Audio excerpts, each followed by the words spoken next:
বিসমিল্লাহির রহমানির রহিম। আপনি কি জানেন আপনি আজ যে ভালো ও মন্দ কাজটি করছেন তার কারণে ঠিক এই মুহূর্তে আপনার মৃত মা বাবা কবরে বসে চরম আনন্দ পাচ্ছেন অথবা লজ্জায় মাথা নিচু করে কাঁদছেন। হ্যাঁ, আপনি ঠিকই শুনেছেন।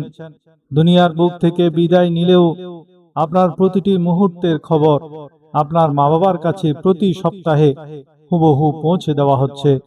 বিখ্যাত মুহাদ্দিস আল্লামা জালালউদ্দিন সুয়ুতী রহমতুল্লাহ আলাইহ তার কিতাবে এমন এক অলৌকিক ঘটনার কথা উল্লেখ করেছেন যা শুনলে আপনার গায়ের লোম খাড়া হয়ে যাবে। এক মৃত মা বরজখের জগৎ থেকে তার জীবিত ছেলেকে স্বপ্নে ডেকে বললেন, বৎস, কবরে আমার কাফনের কাপড় ছিঁড়ে গেছে। অন্য আত্মাদের সামনে আমি বড়ই লজ্জিত। অমুক এলাকায় আমার জান্নাতের এক সাথী বোন কালকের মধ্যে মারা যাবেন। তার কাফনের ভাঁজে আমার জন্য নতুন একজোড়া কাপড় পাঠিয়ে দিও। ভাবছেন কবর জগৎ বন্ধ, তাহলে কিভাবে সেই ছেলেটি মৃত মায়ের কাছে নতুন কাপড়ের থলে পাঠালো? আর সেই মৃত মহিলার দাফনের সময় কবরের পাশে সমবেত শত শত মানুষের সামনে কি এমন অলৌকিক কাণ্ড ঘটেছিল যা দেখে সবাই চিৎকার করে কেঁদে উঠেছিল। শুধু তাই নয়, জানাজার খাটিয়ায় শোয়ানো এক মৃত বুজুর্গ হঠাৎ কাফন সরিয়ে উঠে বসে জীবিত মানুষের মতো কথা বলা শুরু করেছিলেন। আজ আমরা এই ভিডিওতে কোরআন ও হাদিসের অকাট্য প্রমাণ সহ জানব আমাদের কোন কোন আমলে মৃত মা বাবা কবরে নূরের পোশাক পরে হাসেন, আর কোন কোন পাপের কারণে তারা অন্য কবরবাসীদের সামনে চরম লজ্জিত হন। এছাড়া জানব মৃতদেহকে কর্পূরের পানি দিয়ে গোসল দেওয়ার পেছনে লুকিয়ে থাকা এক অদ্ভুত রহস্যের কথা। নিজের মা বাবার রুহের শান্তির জন্য এবং ঈমানকে তাজা করতে আজকের ভিডিওটি এক সেকেন্ডও না টেনে শেষ পর্যন্ত দেখুন, কারণ শেষ অংশের ঘটনাটি আপনার জীবনের মোড় ঘুরিয়ে দিতে পারে। ভিডিওর মূল পর্ব যাওয়ার আগে আপনার কাছে অনুরোধ, আপনি মা বাবাকে ভালোবাসলে কমেন্টে আপনার মৃত মা বাবার নাম লিখে জানাবেন। আজ যত দর্শক এই ভিডিওটি দেখছেন প্রত্যেকের মৃত মা বাবার মাগফিরাতের জন্য দোয়া করবেন। ফলে এই ভিডিওটি দেখাটাও প্রত্যেকের মা বাবার জন্য নেকির জরিয়া হয়ে উঠবে।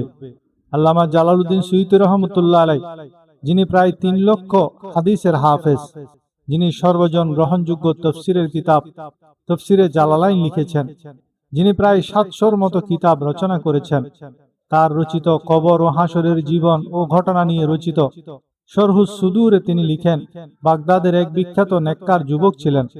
তার মা মারা যাওয়ার বেশ কিছুদিন পর যুবকটি রাতে স্বপ্নে তার মাকে দেখলেন।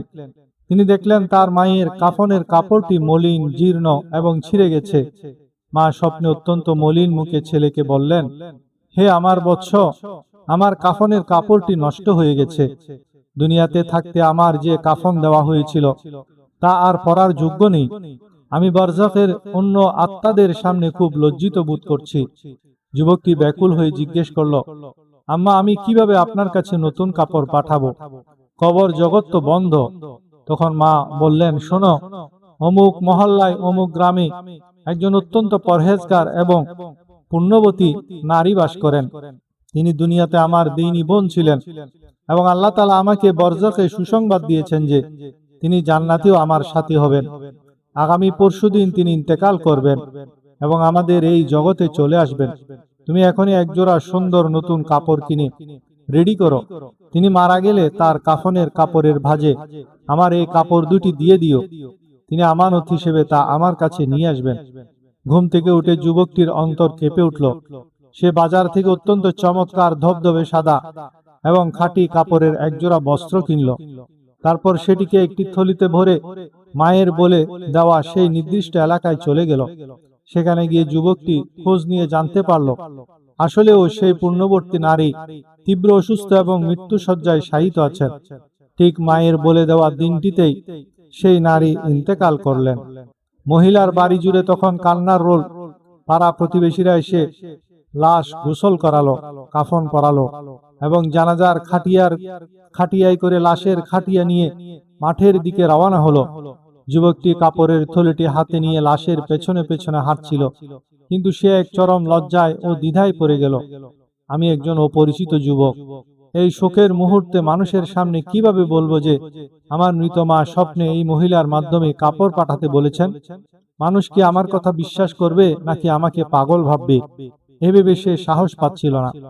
এক পর্যায়ে জানাজার নামাজ শেষ হলো। লাশ দাফন করার জন্য কবরের পাশে নিয়ে যাওয়া হলো। কিন্তু যুবকটি লক্ষ্য করলো কবর সম্পূর্ণ রেডি থাকা সত্ত্বেও এবং জানাজা শেষ হয়ে যাওয়া সত্ত্বেও উপস্থিত লোকজন লাশ কবরে নামাচ্ছে না। তারা যেন গভীর উৎকণ্ঠা নিয়ে রাস্তার দিকে তাকিয়ে কার যেন অপেক্ষা করছে। বেশ কিছুক্ষণ পার হয়ে যাওয়ার পর যুবকটি আর থাকতে না পেরে লাশের অভিভাবক এবং সন্তানদের কাছে এগিয়ে গেল। সে জিজ্ঞেস করলো, ভাই সব, জানাজা তো শেষ, কবরও প্রস্তুত, তবে আপনারা দাফন না করে কার জন্য এখানে অপেক্ষা করছেন? তখন মৃত মহিলার বড় ছেলে অশ্রু সজল চোখে উত্তর দিল, ভাই, এক অদ্ভুত ওসিয়তের কারণে আমরা আটকে আছি।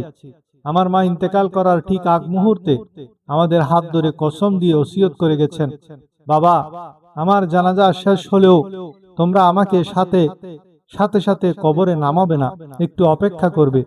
আমার জান্নাতের সাথী যে নারী, তার ছেলে একটি থলেতে করে একজোড়া নতুন কাপড় নিয়ে আসবে। সে না আসা পর্যন্ত এবং কাপড়ের থলেটি আমার কাফনের ভেতর না দেওয়া পর্যন্ত তোমরা আমাকে দাফন করবে না। আমরা তো সেই ছেলেটিকে চিনি না, তাই মায়ের ওসিয়ত রক্ষার্থে রাস্তার দিকে তাকিয়ে অপেক্ষা করছি। এই কথা শোনা মাত্র যুবকটির চোখ দিয়ে ঝরঝর করে পানি পড়তে লাগলো। তার শরীরের লোম খাড়া হয়ে গেল। সে কাঁপতে কাঁপতে নিজের চাদরের নিচ থেকে কাপড়ের থলেটি বের করলো এবং কান্না ভেজা কণ্ঠে বলল, আল্লাহু আকবার, আল্লাহর কসম, আমি সেই যুবক, আর এই থলেতেই আছে আমার মায়ের পাঠানো কাফনের কাপড়। আমার মা ও আমাকে স্বপ্নে হুবহু এই দিন এবং এই মায়ের কথাই বলে গিয়েছিলেন। এই অলৌকিক ঘটনা দেখে সেখানে উপস্থিত শত শত মানুষের চোখ অশ্রুসিক্ত হয়ে গেল এবং পুরো কবরস্থানে আল্লাহর কুদরতের তাকবীর ধ্বনি উচ্চারিত হলো। এরপর অত্যন্ত আদবের সাথে যুবকের মায়ের পাঠানো কাপড় জোড়া সেই পুণ্যবতী নারীর কাফনের কাপড়ের ভেতর সযত্নে রেখে দেওয়া হলো এবং তাকে দাফন করা হলো। সে রাতেই যুবকটি পুনরায় তার মাকে স্বপ্নে দেখল। মা এবার অত্যন্ত আনন্দিত, নূরের ঝলমলে চমৎকার একজোড়া নতুন পোশাক পরিধান করে আছেন। মা হাসি মুখে ছেলেকে বললেন, জাযাকাল্লাহু খাইরান, আল্লাহ তোমার কল্যাণ করুন। হে আমার প্রিয় বৎস, তোমার পাঠানো কাপড় আমি পেয়ে গেছি। আমার জান্নাতের সাথী বোনটি অত্যন্ত বিশ্বস্ততার সাথে আমার আমানত আমার কাছে পৌঁছে দিয়েছেন। ইমাম ইবনুল কাইয়িম রাহমাতুল্লাহ আলাইহি বর্ণনা করেন, যখন কোনো মুমিন ব্যক্তি মারা যান তখন বারজাখের জগতে পূর্বেই ইন্তেকাল করা মুমিন আত্মারা তাকে দেখার জন্য এমন ভাবে ছুটে আসেন যেমন দুনিয়াতে কোনো নিখোঁজ আপনজন ফিরে এলে মানুষ আনন্দিত হয়। তারা তাকে জিজ্ঞেস করেন, আচ্ছা, দুনিয়াতে অমুক ব্যক্তির কি অবস্থা, অমুক নারীর কি বিয়ে করেছে?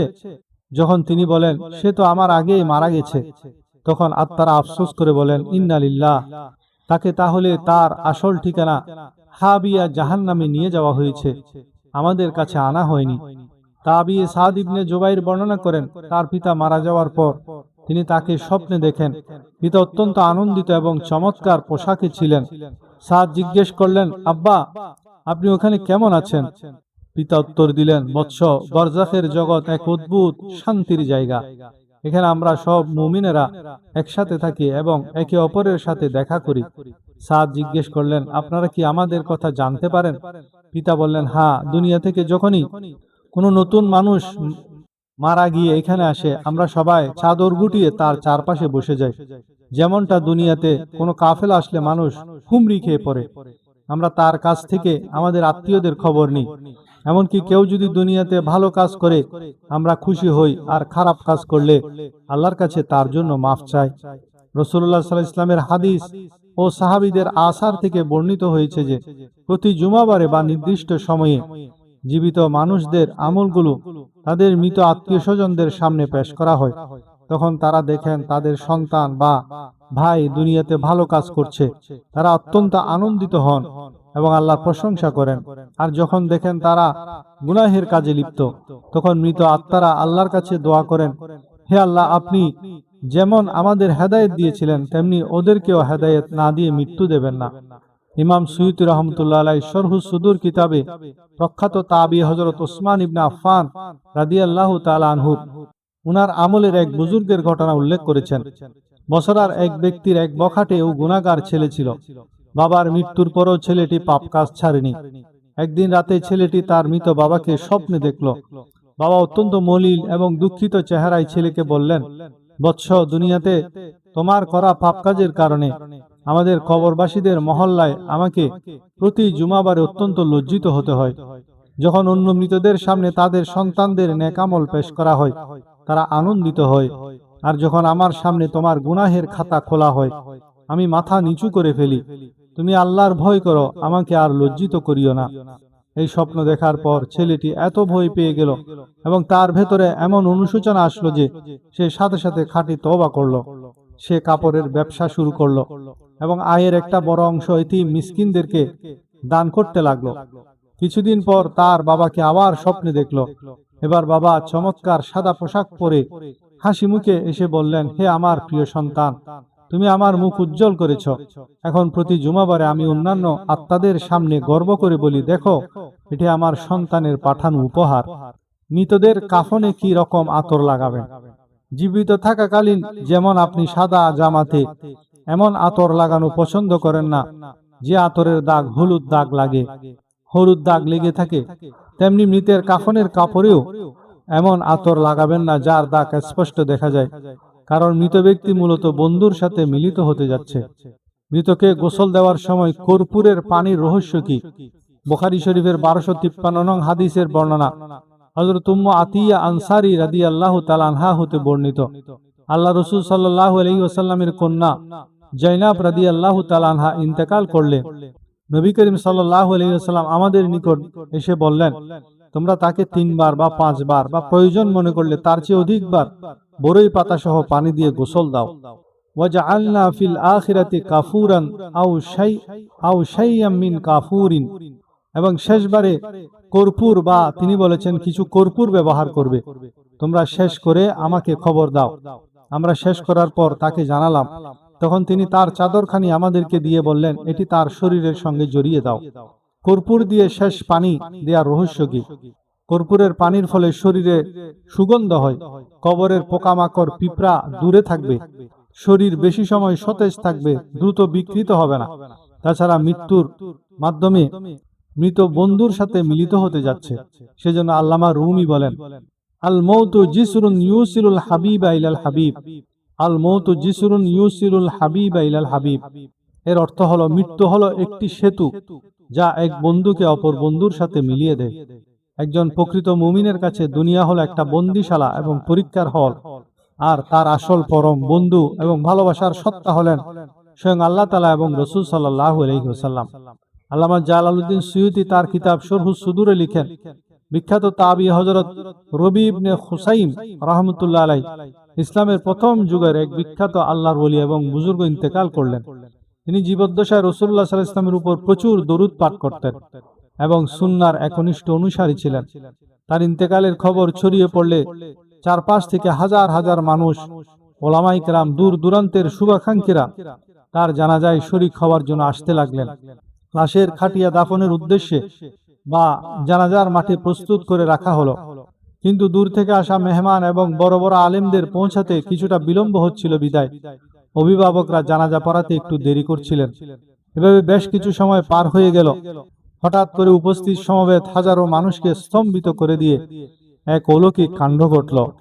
খাটিয়ার উপর চাদরে ঢাকা দেওয়া মৃত বুজুর্গের শরীরটি নড়ে উঠল।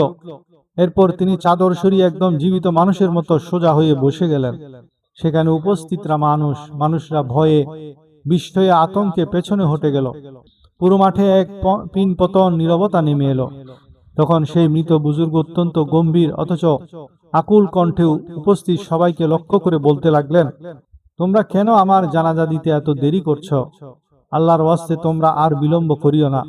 তাড়াতাড়ি আমার জানাজা পড়ে আমাকে আমার কবরে দাফন করো, কারণ আমার খাটিয়ার পাশে স্বয়ং আল্লাহ রাসূল সাল্লাল্লাহু আলাইহি ওয়াসাল্লাম এবং ফেরেশতারা এসে দাঁড়িয়ে আছেন।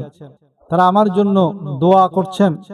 তোমরা দেরি করার কারণে আল্লাহ রাসূল সাল্লাল্লাহু আলাইহি ওয়াসাল্লামের কষ্ট হচ্ছে। আমি আমার নবীকে কষ্ট দিতে পারি না।